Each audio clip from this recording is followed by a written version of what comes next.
एक दफा का जिक्र है कि हम एक खूबसूरत कपल को देखते हैं जो कि आपस में मंगेतर थे, लेकिन रिसेंटली ही उन्होंने शादी कर ली होती है। लड़के का नाम इवान और लड़की का नाम नेस्तिया होता है। शादी के कुछ वक्त बाद ही इवान की बहन उसको अपने घर पर इनवाइट करती है और ये दोनों न्यूली कपल उनसे मिलने के लिए चले जाते हैं। जब ये वहां पर पहुंचते हैं तो इवान की बहन उसको वेलकम करती है और रात को खाने के वक्त इवान की बहन, जिसका नाम लीजा है, वो नेस्तिया को बता रही होती है कि मैं बाय प्रोफेशन नर्स हूँ और इस घर में मेरे अलावा मेरे 2 बच्चे और हमारे फादर भी रहते हैं। इवान की बहन नेस्तिया को उसका रूम दिखाने के लिए लेके जा रही होती है और वो साथ में ये भी बताती है कि हमारी दादी भी इस घर में रहती हैं, लेकिन उनकी तबीयत काफी अरसे से खराब है और वो अपने रूम से बिल्कुल बाहर नहीं जाती, वो बिल्कुल अलग ही रहती हैं। कुछ देर के बाद लीजा नास्तिया को एक रिंग देने लगती है और वो उसे बताती है कि ये हमारी खानदानी रिंग है, ये हमेशा से हमारे खानदान में अंगूठी चलती आई है। बेशक तुम्हारी शादी हो चुकी है, लेकिन हम दोबारा से तुम्हारी शादी करें, जो कि हमारी खानदानी रस्म है। और हम इवान के फेस को देख सकते हैं जो अपनी बहन की बातें सुनकर खुश नहीं लग रहा और वो अगले दिन ही यहाँ से वापस जाना चाहता है, लेकिन इवान की बहन उसको रोक लेती है कि तुम नहीं जा सकते। और इसके अलावा आपको ये भी बताते चलें कि ये अंगूठी यानी कि ये रिंग जो है वो किसी को भी बहुत नुकसान पहुंचा सकती है, जो कि थोड़ा सा आगे क्लियर होने लगेगा। जब नेस्तिया वॉशरूम में होती है तो उसको ऐसा फील होता है जैसे उसके आसपास कोई है और वो डरने लगती है। जब ये सब कुछ वो इवान को बताती है तो इवान कहता है कि इग्नोर करो, ऐसा कुछ नहीं है, सिर्फ तुम्हारा ये वहम हो सकता है, और बात यहीं पर खत्म हो जाती है। लेट नाइट यानी कि बहुत रात का वक्त आ जाता है। नेस्तिया सोई होती है लेकिन उसकी आंख खुलती है और वो देखती है कि उसके साथ इवान मौजूद नहीं है। वो जब नीचे जाकर देखती है तो इवान अपनी बहन लीजा से कुछ बातें कर रहा होता है। वो दोनों बहन भाई ये बातें कर रहे होते हैं कि अगर हमने ऐसा ना किया तो वो शैतानी ताकत सबको मार देगी, और ये सब बातें नेस्तिया सुन रही होती है, लेकिन इन दोनों को नहीं पता होता कि नेस्तिया इनकी बातें सुन रही है। ये बातें सुनकर वो वापस अपने रूम में आ जाती है और वहां आकर दोबारा से सो जाती है, लेकिन एक्चुअल में वो सोई नहीं होती। थोड़ी देर में इवान भी उस रूम में वापस आ जाता है और वो नेस्तिया को कहता है कि हम कल सुबह ही यहाँ से चले जाएंगे, मैं तुमसे हमेशा की तरह बहुत प्यार करता हूँ और अब जल्दी से तुम सो जाओ। सुबह हो जाती है और नेस्तिया सोकर उठती है, लेकिन इस वक्त भी इवान उसके साथ नहीं होता। जब वो नीचे जाती है तो कॉरिडोर में उसे कुछ तस्वीरें लगी हुई नजर आती, जिसमें एक औरत और एक आदमी की तस्वीर होती है। नेस्तिया इवान की बहन से पूछती है कि इवान कहाँ गया है, वो मुझे नजर नहीं आ रहा। तो उसकी बहन यानी कि लीजा कहती है कि वो शहर में गया हुआ है अपने कुछ पुराने दोस्तों से मिलने के लिए। ये बात सुन के नेस्तिया को अजीब तो बहुत लगता है, लेकिन वो इस बात को मान लेती है। फिर नेस्तिया इवान को बहुत बार कॉल भी करने की कोशिश करती है, लेकिन उसका mobile phone out of reach जा रहा होता है, यानी कि कॉल मिल ही नहीं रही होती। थोड़े से वक्त के बाद नेस्तिया जब घर से बाहर आती है तो उसी घर के बाहर कुछ कब्रें भी होती हैं और उसी वक्त लीजा भी वहां पर आ जाती है। वो नेस्तिया को एक वेडिंग ड्रेस देती है कि ये तुम पहन लो। लीजा नेस्तिया की हेल्प करती है उसको वेडिंग ड्रेस पहनाने में, और उसके अलावा वो उसको वो अंगूठी भी पहना देती है। बातों बातों में वो उसे बताती है कि ये वेडिंग ड्रेस या अंगूठी हमारी खानदानी रवाज और रस्म का हिस्सा है। ये दोनों चीजें हमारी दादी की, उसके बाद हमारी वालदा के पास आई यानी कि हमारी मदर के पास, और अब तुम्हारे पास यानी कि तुम एक नई बहू हो और अब ये चीजें तुम पहनोगी, और हम अपने खानदान की रस्म के मुताबिक ही तुम्हारी शादी दोबारा से करवाएंगे। नेस्तिया खुश तो होती है पर इस तरह के रस्मो रवाज उसने पहले कभी नहीं सुने होते, और वो यहाँ पर लैपटॉप पे इन रस्मो रवाज के बारे में सर्च कर रही होती है कि इसमें क्या क्या चीजें होती है। जब वो ये सब कुछ सर्च कर रही होती है अपने कमरे में बैठकर, तो उसे अलमारी से कुछ आवाजें आने लगती हैं। वो थोड़ा सा डर जाती है, सहम जाती है, और जब वो अलमारी को खोलती है तो उसके अंदर उसे एक खुफिया दरवाजा नजर आता है। ये खुफिया रास्ता घर के हर कोने से कनेक्ट होता है, यानी कि हर रूम में जाता है, इवन रूम से बाहर भी जाता है। इतनी देर में लीजा का बेटा भी वहां पर आ जाता है और वो उसको कहता है कि मेरी बहन उसी रास्ते के अंदर है और उसका पाँव वहां पे कहीं फंस गया है, क्या आप हमारी हेल्प करेंगी? और नेस्तिया हेल्प करने के मकसद के लिए उसी खुफिया रास्ते के अंदर चली जाती है। वो उस बच्ची की हेल्प कर देती है और वो वहां से आजाद हो जाती है, लेकिन नेस्तिया को वहां पर एक सीक्रेट रूम नजर आता है और उसका दिल करता है कि व्हाई नॉट मैं उसमें जाऊं, और नेस्तिया और वो दोनों बच्चे उस रूम के अंदर चले जाते हैं। और इसी सीक्रेट रूम में, जो कि अंधेरे से भरा हुआ था, वहां पर एक साया दिखाई देता है, एक परछाई दिखाई देती है, जिसको देखकर ये सब डर जाते हैं और वो बच्चे कहते हैं कि वो आ गई। लेकिन इन बच्चों की बातें नेस्तिया समझ नहीं पाती कि ये बच्चे क्या कह रहे हैं, कौन आ गई, और ये बच्चे किसी और की बात नहीं कर रहे होते बल्कि दी ब्राइड की बात कर रहे हैं। इनको कुछ नुकसान नहीं पहुंचता और ये वापस अपने अपने रूम्स में आ जाते हैं। जब नेस्तिया अपने रूम में होती है वो आईने में खुद को देख रही होती है और एकदम देखती है कि उसको बिल्कुल उसी तरह की एक और नेस्तिया नजर आ रही है, यानी कि उसका अपना अक्स उसको आईने में नजर नहीं आ रहा बल्कि कुछ और ही चीज है जो उसके बिल्कुल ऑपोजिट एक्ट कर रही है। नेस्तिया ये देखकर बहुत डर जाती है और वो फौरन भागकर घर से बाहर आ जाती है, और उसके पीछे वही शीशे वाली दूसरी नास्तिया भी आ जाती है। वो भागकर उसके पीछे आती है, जो कि नास्तिया देखकर बहुत डर जाती है और वहीं पर बेहोश होकर जमीन पर गिर जाती है।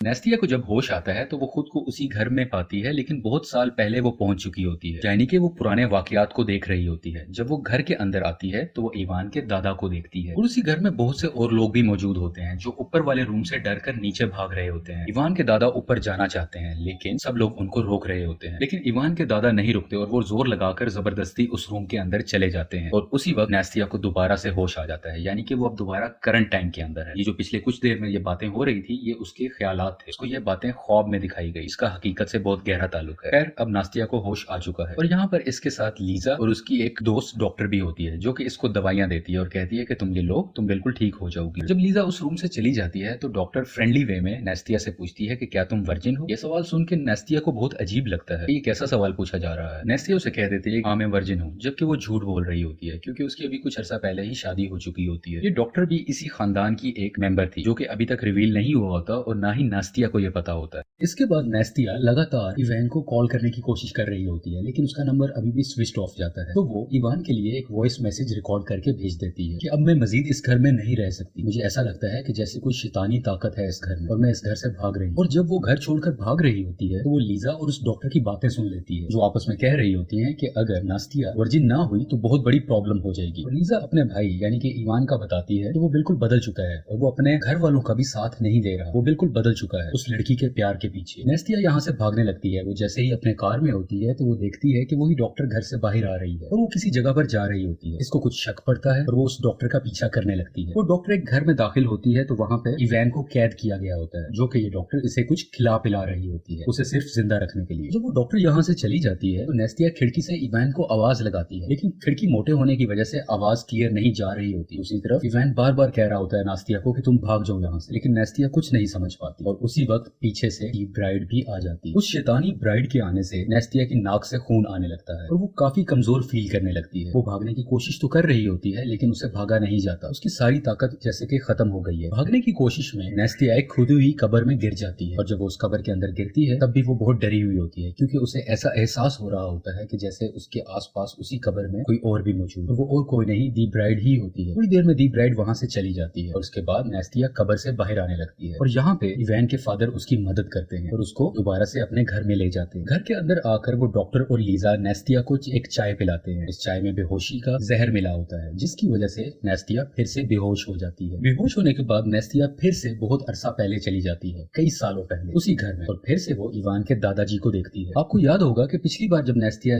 बहुत अरसा पहले का मंजर देख रही थी तो इवान के दादा लोगों को पुश करते हुए ऊपर वाले रूम की तरफ जा रहे थे और अब उसी से आगे की स्टोरी नास्तिया दोबारा से देखती है। अब इवान के दादा एक कमरे में मौजूद हैं जिनके साथ एक लड़की भी मौजूद है और नास्तिया भी उसी रूम में खड़े होकर ये सब कुछ देख रही होती है। ये लेटी हुई लड़की वैसे तो बीमार लगती है लेकिन आहिस्ता आहिस्ता ये शैतानी ताकतें इस औरत के अंदर आ जाती है और ये लड़की बिल्कुल शैतान जैसी लगने लगती है और इवान के दादा पर भी हमला करती है और उसे बिल्कुल मार देती है और इसके बाद वो नास्तिया पे भी हमला करने लगती है। और यहाँ पे मेन प्लॉट को रिवील किया जाता है। इवान के दादा के जमाने में एक मशीन इजाद हुई। इस मशीन के जरिए किसी भी मरे हुए इंसान की रूह को यानी कि उसकी आत्मा को किसी भी दूसरे इंसान में लाया जा सकता था और यहाँ पर भी ऐसा ही होता है। सबसे पहले इवान के दादा अपनी मरी हुई वाइफ की तस्वीर खींचते हैं और इस तस्वीर में उसकी रियल वाइफ की आत्मा भी आ जाती है। लेकिन अब सवाल यह है कि उस आत्मा को किसी बॉडी की जरूरत है, उस रूह को कोई जिस्म चाहिए। तो ये लोग गाँव की एक लड़की को पकड़ते हैं जो वर्जिन होती है और उसको एक कब्र में बंद कर दफना दिया जाता है और उसी कब्र में वो तस्वीर भी रख दी जाती है जिसकी वजह से वो आत्मा एक नए इंसान की बॉडी में आ जाएगी। और ऐसा ही होता है क्योंकि उस दफन हुई लड़की को वो अंगूठी भी पहनाई जाती है और वो रूह उस अंगूठी के जरिए उस लड़की में आ जाती है।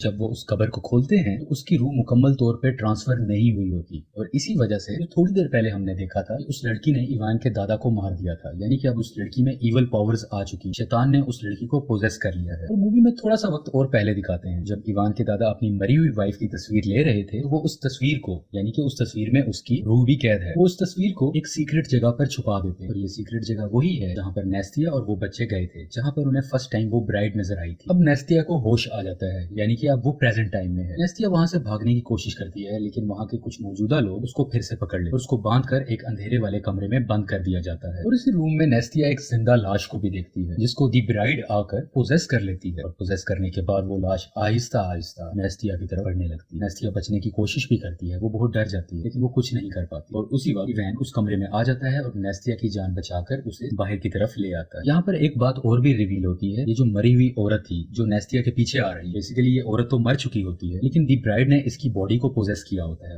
और इसी वजह से लीजा और वो डॉक्टर नास्तिया पे ये कंप्लीट रिचुअल करना चाहते हैं ताकि इस बूढ़ी औरत से ब्राइड की आत्मा को निकाला जाए और नास्तिया के अंदर दी ब्राइड को भेजा जाए, यानी कि बूढ़ी औरत से नास्तिया के दरमियान रूह को ट्रांसफर करना इनका मकसद होता है और इसलिए ये सब कुछ ये प्लानिंग कर रही होती है। हम वापस अपनी स्टोरी की तरफ आते हैं। इवान नास्तिया को लेकर भाग रहा होता है अपने शहर की तरफ और रास्ते में उसे माफी मांगता है। वो कहता है कि मुझे माफ कर दो, मेरी फैमिली तुम्हें नुकसान पहुंचाना चाहती थी और कहीं ना कहीं मुझे इस बात का आइडिया भी था। मेरी फैमिली दी ब्राइड की आत्मा को, उसकी रूह को तुम्हारे अंदर ट्रांसफर करना चाहती है, जिससे तुम्हें बहुत नुकसान हो सकता था और मैं कभी ऐसा नहीं चाहता। मैं तुमसे प्यार करता हूँ। मजीद ये भी बताता है कि ये सब मामला तब तक चलता रहेगा जब तक हम ब्राइड की फोटो को मुकम्मल तरीके से खत्म नहीं कर देते, या तो उसे जला दिया जाए या उसे फाड़ दिया जाए। और जब वो ये बातें सुनती है तो वो कहती है कि शायद मैंने वो फोटो देखी है। जब मैं तुम्हारे घर में थी मैं बहुत सी चीजें देख रही थी और मुझे एक अजीब सी फोटो वहां पर नजर आई थी और मैं जानती हूँ वो फोटो कहाँ मिलेगी। और ये फोटो बेसिकली उसी सीक्रेट रूम में रखी हुई होती है जहाँ पर नास्तिया ने पहली बार उस फोटो को देखा था। अब ये गाड़ी में जा ही रहे होते हैं कि इनकी कार का एक्सीडेंट हो जाता है और एक्सीडेंट करने वाले कोई और नहीं बल्कि इवैन के खानदान वाले ही लोग हो, ताकि उनको नुकसान पहुंचाकर वापस लाया जाए और रिचुअल किया जाए। इस एक्सीडेंट में इवैन जख्मी हो जाता है लेकिन उसे हुआ कुछ नहीं होता और जहाँ पर ये लोग नेस्तिया को पकड़कर वापस अपने घर में ले आए और नेस्तिया पर जबरदस्ती रिचुअल स्टार्ट कर दिया जाता है। सबसे पहले ये इसको जबरदस्ती वो अंगूठी पहनाते हैं, उसके बाद उसको एक ताबूत में बंद कर ऊपर कील से ठोक दिया जाता है। नेस्तिया चीख रही होती है, चिल्ला रही होती है कि मुझे छोड़ दो, लेकिन इनके दिल में कोई रहम नहीं आता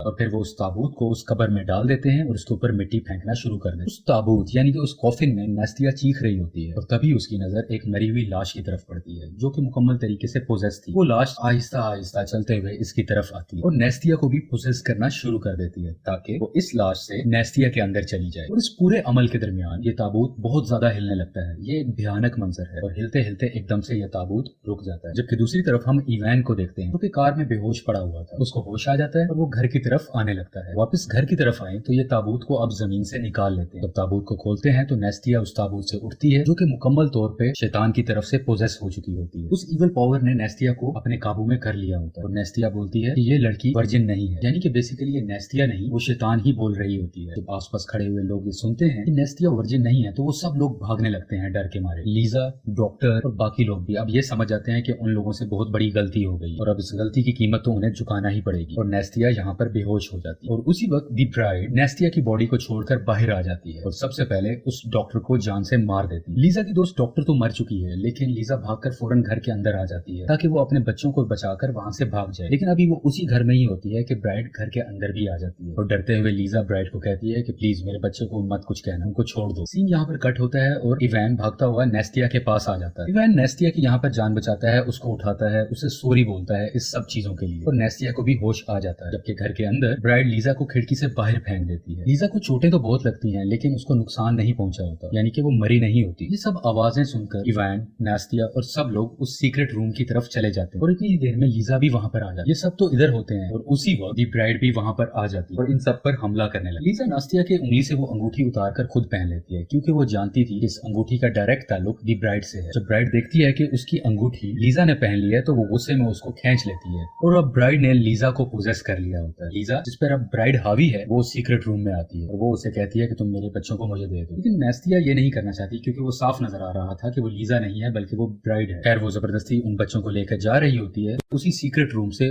उसकी फोटो उठाकर ले आ। वो उसको कहती है कि अगर तुमने इन बच्चों को ना छोड़ा तो मैं तुम्हारी फोटो को जला दूंगी। और ये देख कर दी ब्राइड उन बच्चों को छोड़ देती है और वो कहती है कि उस फोटो को कुछ ना करना, उसको नुकसान मत पहुंचाना। और बातों ही बातों में दी ब्राइड दोबारा से वो नेस्तिया पर अटैक कर देती है। इस अटैक की वजह से उसके हाथ में जो फोटोग्राफ थी वो नीचे गिर जाती है। नेस्तिया को तकरीबन वो मारने ही वाली होती है कि लीजा की बच्ची की पीछे से आवाज आती है कि इनको मत मारो। अपनी बच्ची की आवाज सुनकर लीजा की सेंसेस कुछ आने लग जाती है और वो नेस्तिया को छोड़ देती है। और थोड़ी ही देर में दोबारा से दी ब्राइड लीजा पे पोजेस होने लगती है। जब वो देखती है कि इसको कंट्रोल नहीं किया जा सकता तो वो उस फोटो को पकड़ती है और वो खुद को और उस फोटो को दोनों को जला देती है, यानी कि अब लीजा भी नहीं रही और वो फोटो भी नहीं रही, जिसकी वजह से दी ब्राइड भी मुकम्मल तरीके से यहाँ से चली जाती है। लीजा के इस सेक्रीफाइस की वजह से उसके तमाम फैमिली मेंबर्स की जान बच जाती है और यहीं पर इस मूवी की स्टोरी भी एंड हो जाती है। अपनी फीडबैक कमेंट सेक्शन में बताइएगा। Thank you so much.